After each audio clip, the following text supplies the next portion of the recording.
हे दोस्तों, आज हम बात करेंगे टाइप ऑफ शेयर्स एंड उनके बीच क्या डिफरेंस है उसके बारे में।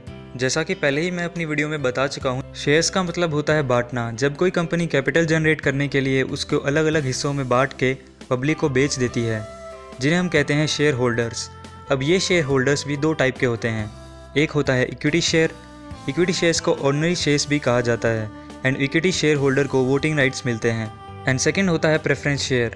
प्रेफरेंस शेयर होल्डर्स को वोटिंग राइट्स नहीं मिलते हैं, लेकिन कंपनी को जो प्रॉफिट होता है वो प्रेफरेंस शेयर होल्डर्स को इक्विटी शेयर होल्डर्स से पहले मिलता है। तो चलिए इनको एक एग्जांपल से डिटेल में समझते हैं।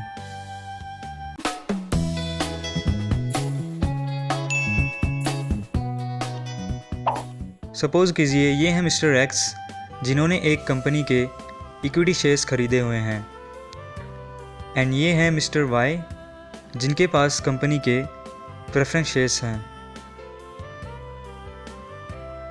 सो फर्स्ट पॉइंट है रेट ऑफ डिविडेंड।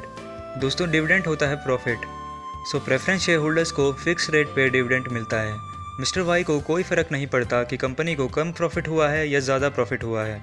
वहीं मिस्टर एक्स को, जो कि इक्विटी शेयर होल्डर हैं, प्रॉफिट के हिसाब से डिविडेंड मिलता है।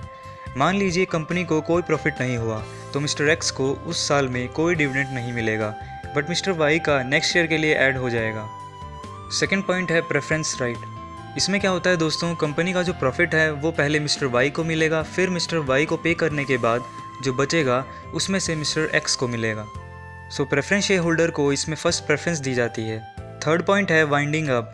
दोस्तों, मान लीजिए किसी कारण से कंपनी बंद हो रही है तो उसको अपने शेयर होल्डर्स को कंपनी की जो सारी असेट्स हैं, जैसे land and building, furniture etcetera, इनको बेच के पे करना पड़ता है।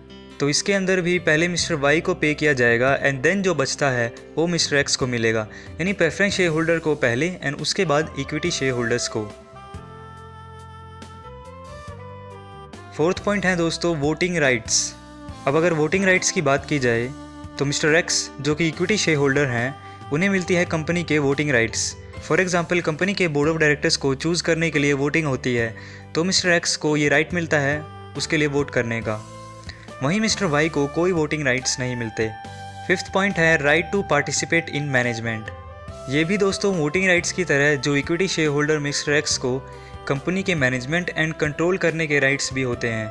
मतलब मिस्टर एक्स बिजनेस की एक्टिविटीज़ में हिस्सा ले सकते हैं, वहीं दूसरी ओर मिस्टर वाई, जो कि प्रेफरेंस शेयर होल्डर है, उनको कोई राइट नहीं मिलता, वो कंपनीज़ के मैटर्स में इंटरफेयर नहीं कर सकते। अब आप सोच रहे होंगे कि प्रेफरेंस शेयर होल्डर बनने में ही फ़ायदा है, फिक्स प्रॉफिट मिल रहा है, डिविडेंड भी पहले मिलता है, एंड अगर कंपनी बंद हो जाती है तो पैसे डूबने का डर भी नहीं है। पर ये इतना आसान नहीं है दोस्तों। कंपनी अपने preference share generally financial institution को ही इशू करती है। ये इंस्टीट्यूशन कंपनी में इन्वेस्ट तो करना चाहते हैं, बट उनके शेयर मार्केट के उतार चढ़ाव से बचना चाहते हैं, इसलिए वो प्रेफरेंस शेयर ही प्रेफर करते हैं। वहीं कंपनी भी लोन नहीं लेना चाहती, इसलिए प्रेफरेंस शेयर्स इंस्टीट्यूशन को इशू कर देती है। इन सब के अलावा कुछ और डिफरेंसेस भी होते हैं, जैसे प्रेफरेंस शेयर्स स्टॉक मार्केट में ट्रेड नहीं किए जाते, सो इन शेयर्स के प्राइस कम या ज़्यादा होने के कम चांसेस होते हैं। वहीं दूसरी ओर ऑर्डिनरी शेयर्स या इक्विटी शेयर्स स्टॉक मार्केट में ट्रेड होते हैं, तो उसमें जो प्राइस अप डाउन होते हैं वो डिपेंड करते हैं उस स्टॉक की डिमांड या सप्लाई पे। पर इसका मतलब ये नहीं है कि प्रेफरेंस शेयर होल्डर अपने शेयर्स बेच नहीं सकता। एक फिक्स टाइम पीरियड होता है जिसके बाद प्रेफरेंस शेयर होल्डर अपने शेयर्स कंपनी को वापस सेल कर सकता है। वहीं दूसरी ओर इक्विटी शेयर होल्डर ऐसा नहीं कर सकता। इक्विटी शेयर्स सिर्फ स्टॉक मार्केट में किसी और बायर को बेच सकता है। इसमें सेकंड केस भी होता है, अगर कंपनी को खुद अपने इक्विटी शेयर्स खरीदना चाहती है तो वो खुद ऑफर कर सकती है शेयर होल्डर को, जिसे हम बाई बैक ऑफ शेयर्स कहते हैं, जिसका एक रिसेंट एग्जांपल आपने न्यूज़ में सुना होगा। इन्फोसिस अपने 11.3 करोड़ शेयर्स को बाई बैक करने वाली है। ऐसा कंपनी कई रीज़न से कर सकती है, जैसे ये अर्निंग पर शेयर को इम्प्रूव करता है and also help to increase return on investment. तो बस दोस्तों, आज की वीडियो में बस इतना ही। अगर आपको वीडियो पसंद आया तो इसे लाइक एंड शेयर कर दीजिएगा। अगर आपका कोई क्वेश्चन या सजेशन है आप वो नीचे कमेंट बॉक्स में लिख सकते हैं। अगर आपने बेसिक ज्ञान को अब तक सब्सक्राइब नहीं किया है तो उसे सब्सक्राइब कर लीजिए एंड बेल आइकन को भी दबा दीजिए, क्योंकि मैं आपके लिए ऐसी ज्ञान से भरी वीडियोज़ लाता रहता हूँ। And thanks for watching.